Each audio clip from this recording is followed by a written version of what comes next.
Anita Sarkeesian is a feminist media critic who is making a series of educational videos about the portrayal of women in video games called Tropes vs. Women in Video Games, which was funded via Kickstarter. When interviewed about her project, she often talks about how she's a gamer herself and is motivated to do what she does because of how much she loves video games. I've been playing video games since I was about 5 years old. This is a photo of me at age 10 playing Super Mario World on the Super Nintendo. So I've been playing games for quite a while.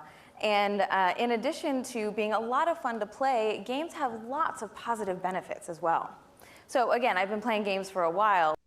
However, recent analysis of some of her university lectures suggests this isn't the case. The following clips were taken from a lecture Anita gave at Santa Monica College in California back in early 2010. I'm going to show you a remix that I just finished this weekend and no one else has seen. One person has seen it. It's a soundtrack of one song, except I'm doing video games. So it's not exactly a fandom. I'm not a fan of video games. I actually had to learn a lot about video games in the process of making this. There's too many dicks on the dance floor! Too many dicks on the dance floor. Too many dicks on the dance floor. Too many dicks. To me, the song is positive just because I've only contextualized it in a way to critique male domination in our media. And also video games, like I would love to play video games, but I don't want to go around shooting people and ripping off their heads, and it's just gross. So hence this is my response to that. This is a bit of a stark contrast from what she tells the media, isn't it? How do you feel about video games? I still love them. I think games are really where we're going. Video games are so interesting and engaging and interactive. I'm a gamer and I enjoy games. I love games. I'm a fan of games. I'm not a fan of video games. Video games can promote problem-solving skills, critical thinking, creative mathematics, and confidence building. Research has found that gaming can improve problem-solving skills, teamwork, creative thought, and multitasking, and improve hand-eye coordination and enhance perceptual and cognitive abilities. I would love to play video games, but I don't want to go around shooting people and ripping off their heads, and it's just gross. So, there you have it. While Anita frequently tells the media how much she loves gaming and how much of a gamer she is, she has been telling her feminist colleagues and students something very different. While this information does not invalidate any of Anita's arguments about the portrayal of women in video games, it does prove that she isn't actually a gamer. This is something many have suspected for a long time because of her apparent lack of knowledge of the games she's critiquing, as well as the fact that a lot of her gaming footage in the Tropes vs. Women videos has been proven to be made up of stolen Let's Play footage from other YouTubers, whom she didn't credit. The evidence seems clear that Anita Sarkeesian has no personal stake in the characterization of women in gaming. Rather, she is someone who is simply using the issue of sexism in video games to further both her feminist agenda and her career, and who has used lies and deceit to help accomplish that goal. Before I end this video, I wish to make it perfectly clear that I am not encouraging anyone to use this information as an excuse to send Anita hate mail or make threats against her.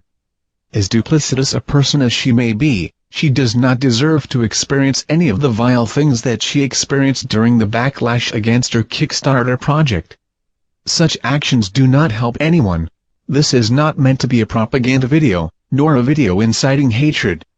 I simply wish to bring this issue to people's attention so they may better understand Anita and her motives, and to encourage a discussion about the deeper motivations and actions of feminist critics of video games. Thank you for watching, and for enduring my terrible video editing. Peace. I recently made a video about a feminist named Anita Sarkeesian, who has been making a series of videos about sexism in video games called Tropes vs. Women in Video Games. The video was made to expose several of Anita's lies about being a gamer. I put a link to it in the description. The video got Anita's attention, and she has since responded to it on Twitter. This video is going to counter her responses, and my next video will shed some more light on some of her dubious business practices. These videos won't be as much of a smoking gun as what I brought you last time, but I hope they will be interesting. Firstly, I would like to respond to the wall of defensive comments Anita has thrown up in response to my first video. She has made no less than 7 tweets about it. The first one claims that the reason she's being attacked is because sexist male gamers want to bravely defend the status quo. The real reason, of course, is her dishonesty, an issue she doesn't address at all and gracefully sweeps under the rug with accusations of misogyny. She then goes on to complain that the sexism in gaming culture has dogged her whole life, and has often been so overpowering that it drove her away from games for years at a time, causing her to have a love-slash-hate relationship with gaming. Anita has responded to these accusations, not with contradictory evidence, but by trying to gild us and appeal to feminist sympathy. She's claiming to be just an innocent victim. I want to focus on two tweets in particular she made. She says, "I've had a love-slash-hate relationship with gaming over the years. I've even taken breaks. But I've always come back hoping it would get better. Whenever I've felt disillusioned, something amazing has come along like Portal, Mirror's Edge or Gone Home that reminds me of what's possible. I have evidence to suggest that even this isn't true. First, I'd like to share some background information. As it happens, I just finished reading every tweet Anita has ever made since she started tweeting in July of 2009, up until her Tropes vs. Women in Video Games project was launched. I've also read every Facebook post she's made since she started using Facebook in 2010. I've done a bit of corroborating research as well. One thing I've discovered is that, in the nearly 3 years leading up to when she begins research for her Kickstarter project, she mentions playing video games precisely once. Apparently, she really enjoyed Angry Birds. Beyond that, there's little mention of video games at all, except for her advertising for her feminist frequency videos about Bayonetta and iPhone games. At one point, she mentions how happy she is that Dragon Age 2 has gay romance options in it. That's about it though. The rest of her time is dedicated to talking about television shows, movies, comic books, public figures, and political issues, mostly about how sexist they are. She never seemed to have the time for video games, until recently.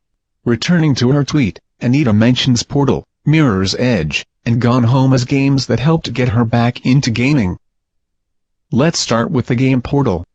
Portal was developed by Valve Software, and came out in 2007 as part of a game collection called the Orange Box. It was originally only released for Steam on the PC, yet the Orange Box was later released for consoles in early 2008. Let's look at Anita's Steam library, which she posted to her Tumblr early this year. No Portal. Let's try taking a look at her research games. On Anita's website, she claims that these are the research materials she bought with her Kickstarter money. In this pile, we can see the Orange Box, as well as Portal 2. Both games are for the Xbox 360, and the Orange Box in this picture is a brand new copy of the Platinum Hits version, which came out in early 2010. It would appear Anita didn't get around to actually playing Portal until her research demanded it. Portal 2, on the other hand, came out in April of 2011. Anita's tweets reveal she didn't play it until after she began research on her Kickstarter project in early 2012. Let's now look at the game Mirror's Edge. Anita frequently talks about how great Mirror's Edge is, and has said in several interviews that it's one of her favorite games. She likes it so much that she was able to convince EA to let her give them input on how to design Mirror's Edge 2. Analysis of her old tweets shows that Anita didn't actually play Mirror's Edge until she started working on her Tropes vs. Women in Video Games project. Mirror's Edge came out in 2008, and she didn't end up playing it until 2012. As with Portal, this seems somewhat inconsistent with something that reinvigorated her interest in video games, as she was awfully late to the party, and showed up at a rather conspicuous time. But wait, it gets better. Let's take another look at her Too Many Dicks in Video Games video, that you saw in my last video. There's too many dicks on the dance floor! Too many dicks on the dance floor. Too many dicks on the dance floor. Too many men, too many boys, too many misters, not enough sisters. Hold up right there. The character you are looking at is Faith from Mirror's Edge. Faith is shown in the video as an example of positive female characterization to counter all of the excessive dudes and their gun dicks. Yet, Anita made this video back in 2010, 2 years before she played Mirror's Edge. So, let me get this straight. Anita understood the importance of Mirror's Edge as a landmark game for female characterization all the way back in 2010, yet, for some strange reason, had absolutely no interest in playing it until her Tropes vs. Women research compelled her to in 2012. Again, it seems very curious that the rekindling of her interest in gaming only happened at this one moment in time when she stood to profit from it. As for Gone Home, by the time it came out this year, she was well into her project and her persona as a gamer. Anyhow, I find it interesting that Anita went from essentially not mentioning video games at all for 3 years and several thousand tweets, to suddenly talking about them all the time, conspicuously beginning from the time she started doing research for her Tropes vs. Women videos, in March of 2012. She now talks constantly about all of the latest games that come out, about E3 and all the big game conferences, as well as all sorts of social justice stuff involving video games that she was never interested in before. One example is that she recently mentioned the infamous Penny Arcade Dick Wolves controversy, yet made no mention of it on Twitter when it actually happened back in 2010. So, we seem to have caught Anita in yet another lie about her history as a gamer. While this video may not seem to mean much in and of itself, when combined with all the other revelations about Anita that have come to light, it helps to paint a very damning picture of her. I hope this has given you some stuff to think about. That concludes this video. In my next video, I'm going to go over a couple of older issues with Anita that I feel haven't gotten enough exposure. Everything I mentioned here is linked in the description below. Peace. Hello again. I have made several videos about a feminist named Anita Sarkeesian, who is making a series of videos about sexism in video games called Tropes vs. Women in Video Games. My first video showcased video footage of her saying she wasn't really a gamer and didn't like video games. Anita responded to this on Twitter, saying that she was a gamer, and that games like Portal, Mirror's Edge, and Gone Home had rekindled her interest in gaming. After searching her tweets, I discovered that this wasn't true. Among other things, I learned that Anita had only played Mirror's Edge after she began her Kickstarter campaign, despite having made a video about it 2 years beforehand. I featured this in one of my last videos, which is linked in the description. Anita has since deleted one of the tweets she made to try and cover up the fact that she didn't play Mirror's Edge until 2012. Here is the tweet, followed by the video she made. Anita only deleted the upper tweet, the link to which is in the description. There's too many dicks on the dance floor! Too many dicks on the dance floor. Too many dicks on the dance floor. Too many men, too many boys, too many misters and Miss Sisters. The video is called Too Many Dicks in Video Games, and Anita presented it to a class at Santa Monica College in 2010. She uses the character Faith from Mirror's Edge as a positive example of female characterization in video games. In spite of this, she seemed to have no interest in playing it until after she started research on her Kickstarter project in 2012. Just a few hours after I uploaded the video showing this, several of my viewers informed me that Anita had deleted the tweet. I have confirmed this to be true, and must admit that I'm rather impressed she responded so quickly. She and her followers must be watching the internet like hawks. Unfortunately for Anita, I expected this to happen. In the description below, I've linked an archive that contains several saved web pages of both Anita's full Twitter history before she deleted the tweet, and the tweet itself. It also contains several screenshots. Here are some before and after screenshots of the tweet.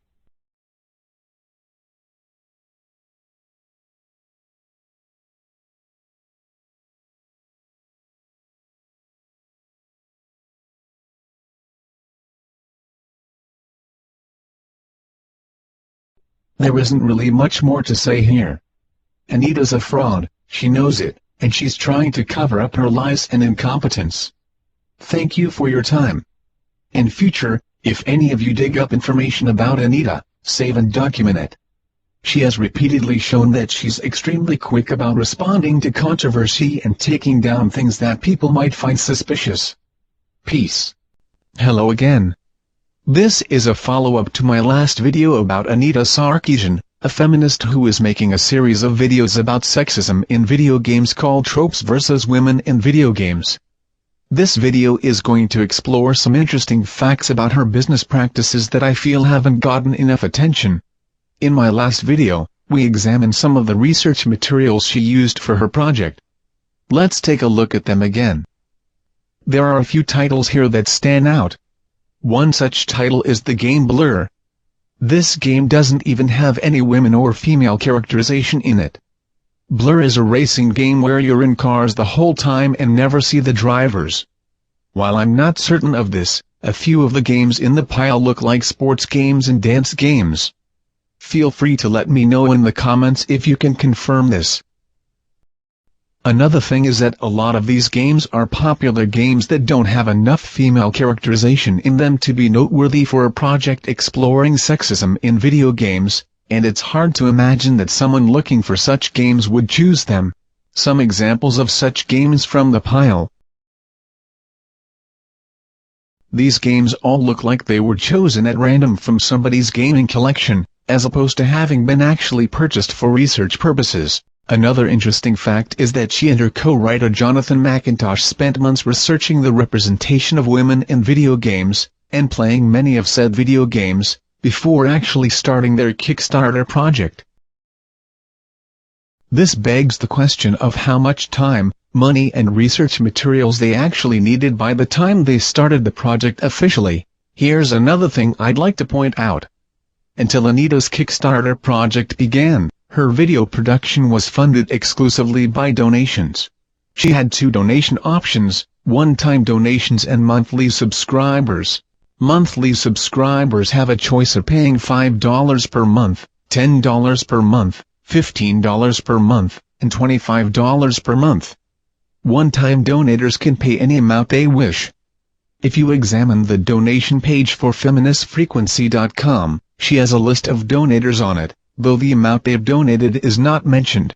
Analysis of her site back in May of 2012, shortly before her project began, indicates that at the time her monthly subscribers were paying her anywhere between $225 and $1,125 per month.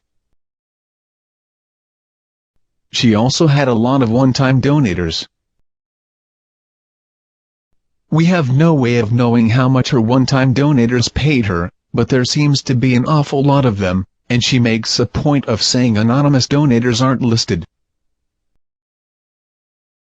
It appears Anita was making enough money at the time to reach the $6,000 mark herself without extra funding. When you consider that she's only released 3 videos in over a year, at this rate, her regular donations would have paid for them all, and then some. Of course, if you look at her site now, she makes even more money. Now, the amount her subscribers pay her per month is anywhere between $530 and $2,650. Again, this does not count the one-time donations, the list of which seems to have gotten much larger over the year. Curiously, she's also removed the bullet point saying that anonymous donators aren't counted in the list. All of this money she's receiving is on top of the $158,000 in funding she received from her Kickstarter campaign. One of my suspicions is that the reason her videos are being released so slowly is because she wants to milk her subscribers out of as much money as she can. As long as she's still working on Tropes vs. Women in Video Games, she doesn't need to make any other videos, and the money can keep piling up. Another thing I discovered while analyzing her tweets is that, back in late 2010, she ran a charity drive on her site for people to buy her a new computer.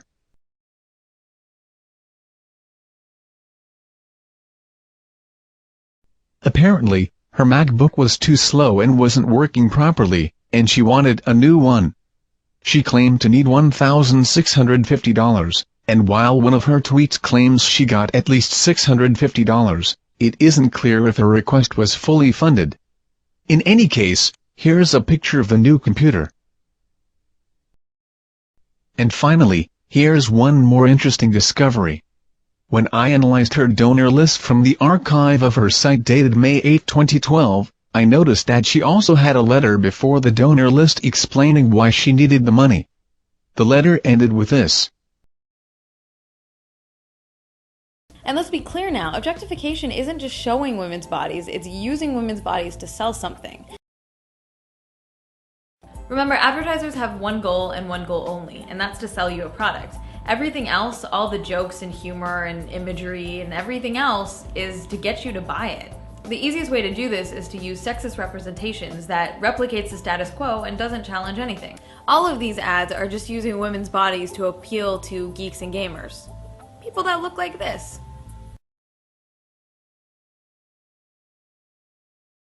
Interesting. How could Anita explain this apparent contradiction in attitudes? And there you have it. That's all the information I'll be showing you today.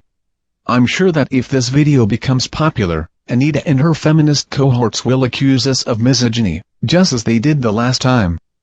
Unfortunately, whenever a video like this comes up, there is always a small number of people that start saying vile things. My warning against this last time didn't seem to help much, but it's worth reiterating. Anita doesn't deserve to be sent hate mail, and I hate misogyny as much as the next person. That being said, it's important to remember that misogyny is a two-way street. Many men become misogynists as a result of negative experiences with certain women that they generalize to all women. While it's wrong to do this, these attitudes don't arise out of nowhere. Anita has shown herself to be a very dislikable person who has a long history of trying to squeeze money out of her viewers, and who has lied numerous times about her history as a gamer and her interest in video games. As has been the case since her Kickstarter was funded, we have many questions about where exactly all the money is going, and plenty of reasons to be suspicious. While Anita is keen on projecting people's dislike of her to all women gamers everywhere, this is fallacious. By and large, gamers do not hate women. Most gamers don't even hate feminism. Gamers, male and female, hate Anita, and for very concrete reasons, several of which I've touched upon here.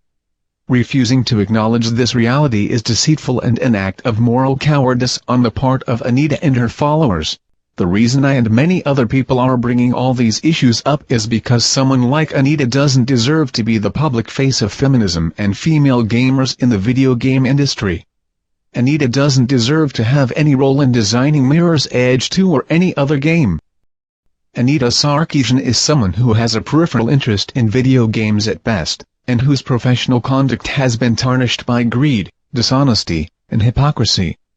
As I stated in my first video, Anita is simply using the issue of sexism in video games to prop up her career and promote her feminist agenda. Female gamers, feminist or otherwise, deserve better representation than the lying, underhanded hack we've all come to know as Anita Sarkeesian. They deserve to be represented by someone with academic and professional integrity who doesn't shroud her every move in secrecy and accusations of sexism. And we all deserve someone who doesn't approach video games with a sensationalist idea that they cause violence and misogyny, and who doesn't approach sexualization in games with the mentality of a conservative woman from the 1950s. Anita believes in a toxic version of feminism that nobody wants poisoning our culture with its repressive, and yes, sexist ideas. I thank you for sitting through this long video. I wish I was better at making videos, but hopefully you got something out of this one anyway. Everything I've shown here is linked in the description below. Peace.